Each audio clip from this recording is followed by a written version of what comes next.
Podemos comenzar afirmando, cauta y aristotélicamente, que el mito se dice de muchas maneras. Esta pluralidad de sentidos, que hace tan difícil una definición válida para todos ellos, se debe en buena parte a la difusión del término, cargado de connotaciones valorativas, que han pasado de un uso especializado a un empleo más amplio e impreciso, que encontraremos, por ejemplo, en los periódicos o en las declaraciones de algún político. La palabra mito se ha introducido en español en una fecha bastante reciente. La primera edición del Diccionario de la Real Academia de la Lengua que la recoge es la de 1884, pero la definición que nos da el mismo diccionario en su edición de 1970 resulta muy desfasada.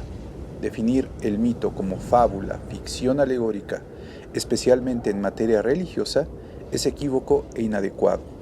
Parece una definición dieciochoesca, para uso de ilustrados y retóricos. Ciertamente no cubre los sentidos de uso más amplio y un tanto coloquial, pero tampoco la aceptación más estricta del término, que podemos encontrar en escritos de antropólogos o filólogos.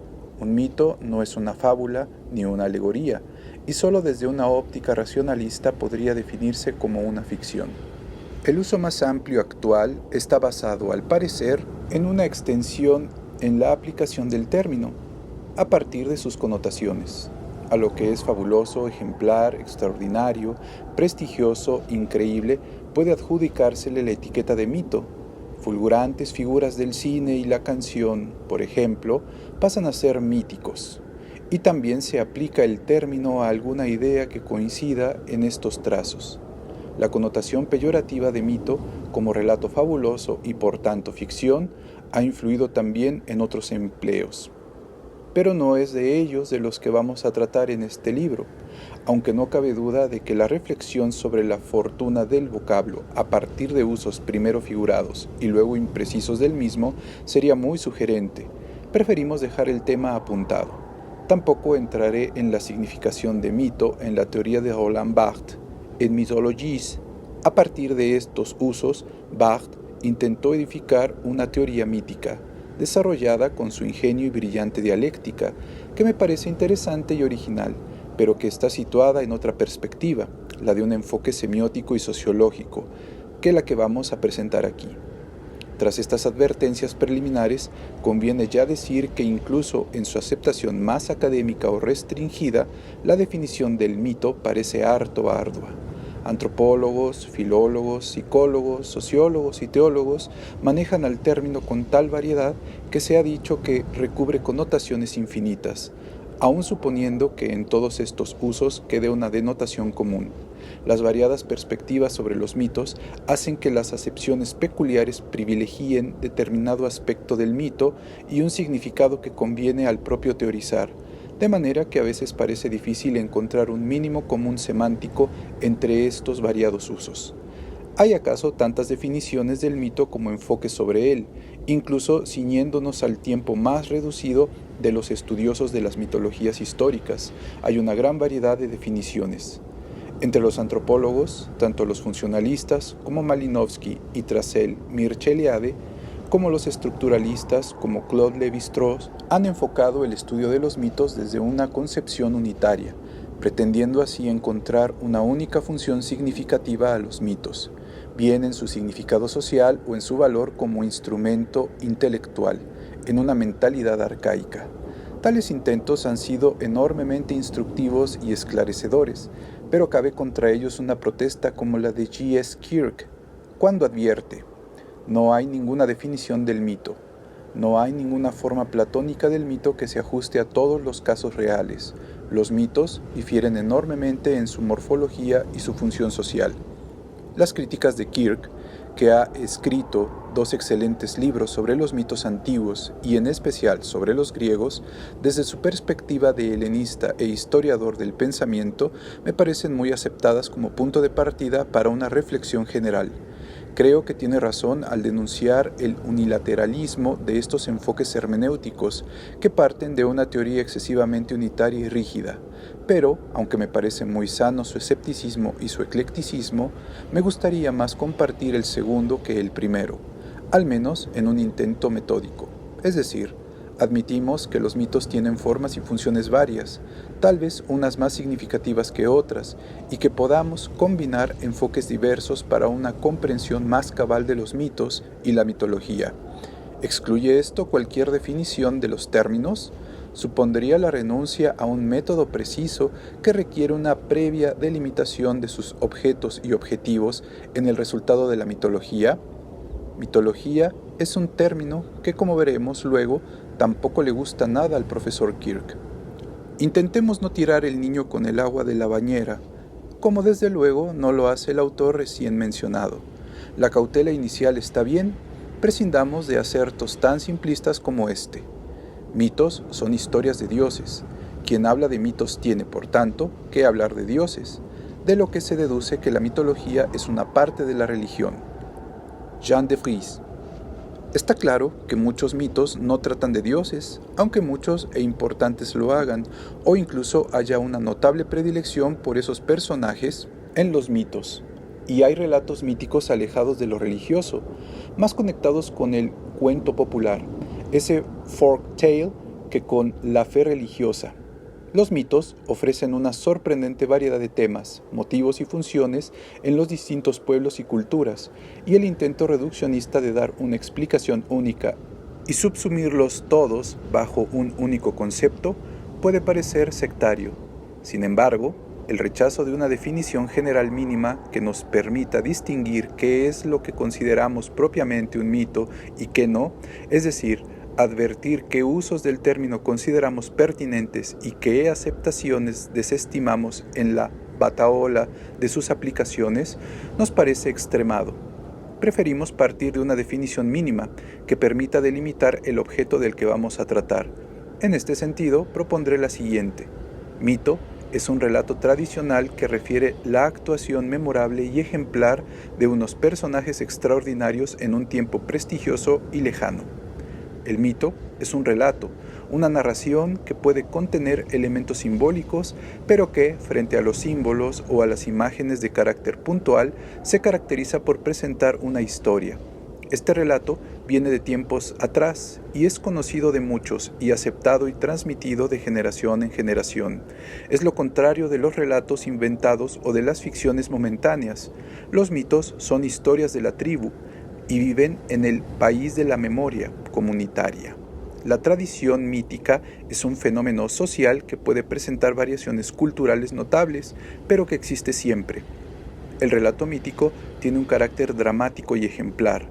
Se trata siempre de acciones de excepcional interés para la comunidad, porque explican aspectos importantes de la vida social mediante la narración de cómo se produjeron por primera vez tales o cuales hechos. Ese valor paradigmático de los mitos es uno de sus trazos más destacados por los funcionalistas como Malinowski y Mircea Eliade. El dramatismo de los mitos los caracteriza con una alegre y feroz espontaneidad. En el ámbito narrativo, desfilan fulgurantes actores y allí se cumplen las acciones más extraordinarias: creación y destrucción de mundos, aparición de dioses y héroes, terribles encuentros con los monstruos, etc. Todo es posible en este mundo coloreado y mágico del mito. Ese carácter dramático caracteriza a estos relatos frente a las tramas inverosímiles de otras narraciones o frente al esquema abstracto de las explicaciones lógicas. El mito explica e ilustra el mundo mediante la narración de sucesos maravillosos y ejemplares.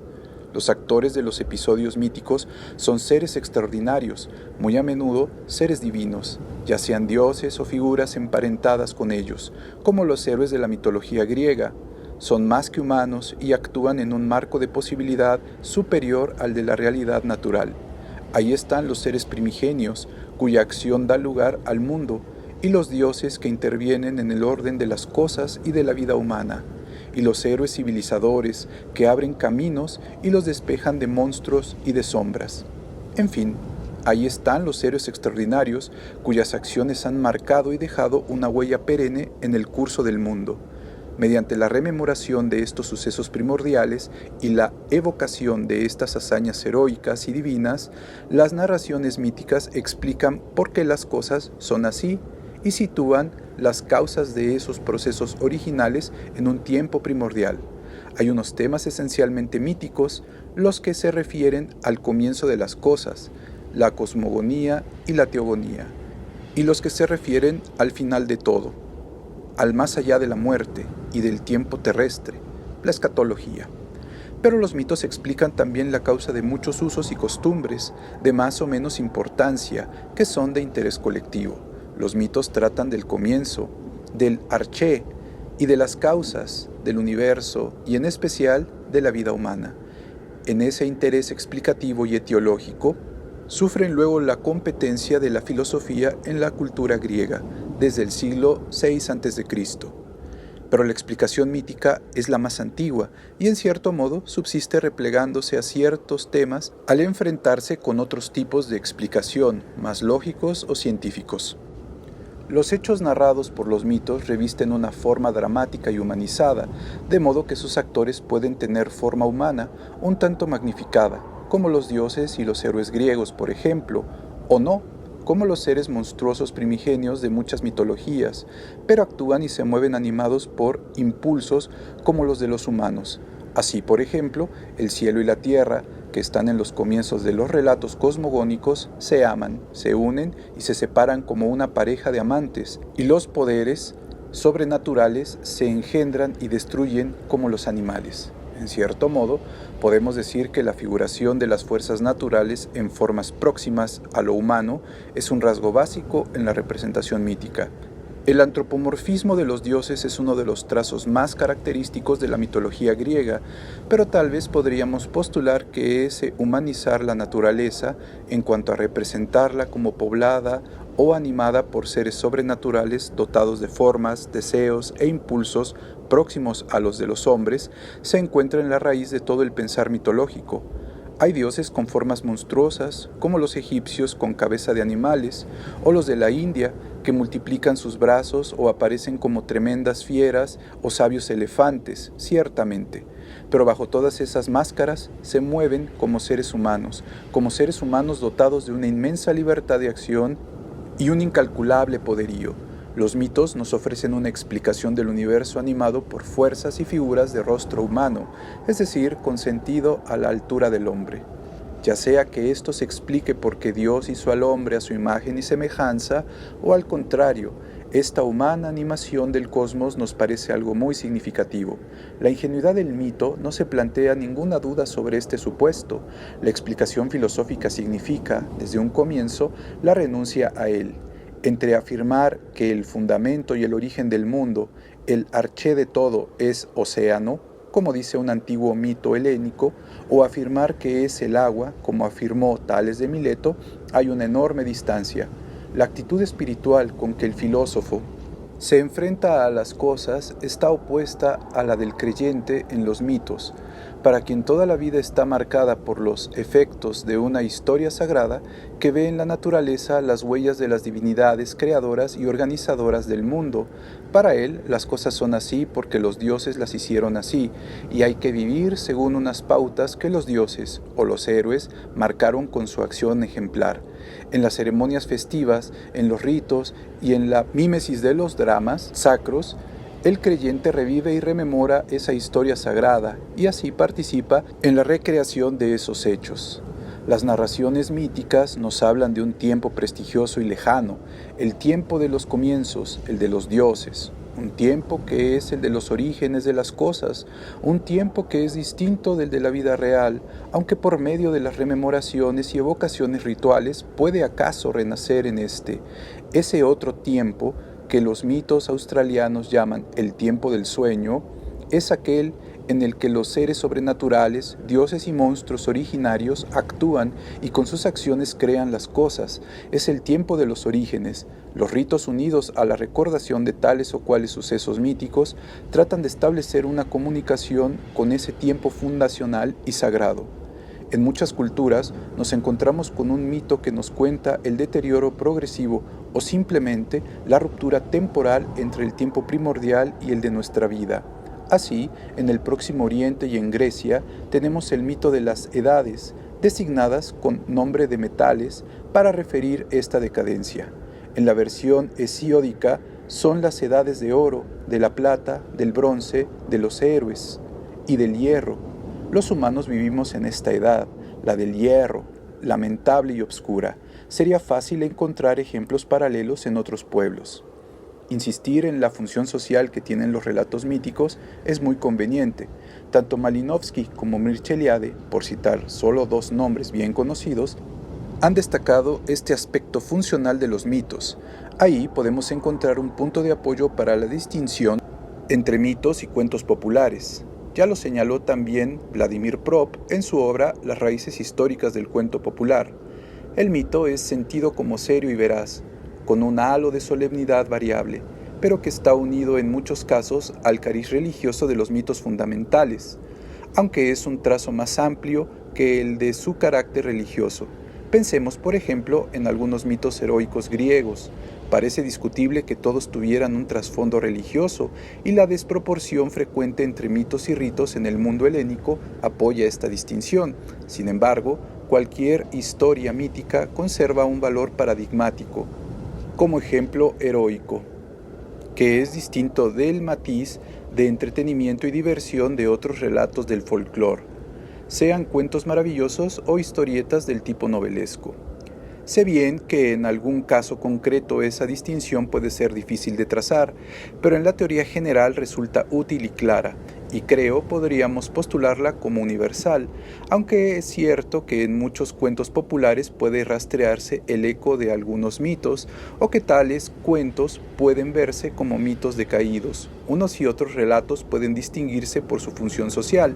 Se ha dicho que el cuento maravilloso es el hijo mimado y echado a perder del mito, y eso vale para algunos cuentos, pero aunque coincidan cuento y mito en la evocación de una atmósfera maravillosa y en la actuación de seres prodigiosos, los mecanismos de uno y otro tipo de relatos tradicionales son, atendiendo a su función e incluso a su estructura narrativa, diversas. La mentalidad mítica tiene algo en común con la imaginación infantil, ciertamente, y el lector actual puede ver como cuentos algunos mitos de culturas y pueblos extraños. Sin embargo, el encanto del cuento y del mito son sentidos como distintos por los receptores habituales de ambos, en la cultura originaria. Para el primitivo, la vana fabulación de los relatos fantásticos está radicalmente apartada de la historia real, vivaz y sacra que le dan los mitos. Al respecto, podremos señalar que los personajes del mito son distintos a los protagonistas de los cuentos, que son personillas más cotidianas y de nombres poco destacados y singulares. En el decurso de la cultura, esa oposición puede matizarse y debilitarse, desde luego, como ha sucedido en Grecia, por recurrir a un ejemplo próximo. Con todo, eso no suprime la distinción fundamental. Las explicaciones del mito remiten siempre aún más allá, a otro tiempo, y a personajes, dioses o héroes que no son como los seres humanos de nuestro entorno. Esa trascendencia del mito está muchas veces cargada de emotividad, por eso los relatos míticos tienen un elevado componente simbólico, abundan en símbolos y tratan de evocar un complemento ausente de esta realidad que tenemos ante nuestros sentidos. En la épica hesiódica, los héroes se oponen a los mortales que ahora son y a las cosas tal como ahora son. La fórmula, tales como son ahora, que sirve para indicar una oposición a lo que era antes en los tiempos del mito, resulta sugerente al respecto. Tras esta realidad, indican los mitos, hay otra, que es más esencial, la realidad fundacional, la divina y eterna realidad. El pasado prestigioso es el ámbito de las actuaciones míticas. En nuestro presente subsisten ecos y huellas de esas actuaciones. Para quien solo atiende a la realidad empírica, el mundo de los relatos míticos no existe. Es a este respecto irreal. No puede comprobarse con métodos empíricos.